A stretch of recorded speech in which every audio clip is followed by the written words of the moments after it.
राधे राधे। आप सभी का मेरे चैनल पर स्वागत है। तो आज हम जानेंगे कि वास्तव में कौन थे श्री कृष्ण के मामा कंस। आइए जानते हैं। कंस, जिसने अपनी मौत टालने के लिए अपनी ही सगी बहन देवकी और बहनोई वासुदेव को कारागार में डाल दिया था। इतना ही नहीं, कंस ने अपने 6 भांजों की हत्या भी कर दी थी। इस तरह उसके पाप का घड़ा भर गया और बाल्यकाल में ही श्री कृष्ण ने उसका वध कर दिया। कंस वध की ये कहानी तो आम है और सभी जानते हैं, लेकिन क्या आप जानते हैं कि असल में कंस कौन था?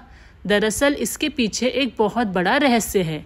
कंस की माता पवन रेखा और पिता उग्रसेन थे, लेकिन वास्तव में कंस पहले से ही एक राक्षस था और राक्षस का ही पुत्र था। पौराणिक कथाओं में कृष्ण भगवान के साथ ही कंस मामा के पैदा होने का रहस्य भी बताया जाता है।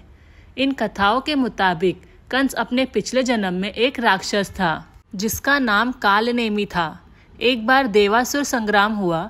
इस दौरान भगवान विष्णु ने कालनेमी का वध कर दिया, लेकिन श्री हरि ने कहा कालनेमी मरा नहीं है, सिर्फ उसका एक जन्म समाप्त हुआ है।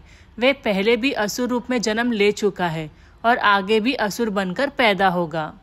इस घटना के हजारों वर्ष बाद द्वापर युग में महाराज उग्रसेन और उनकी पत्नी पवन रेखा के घर कंस का जन्म होता है।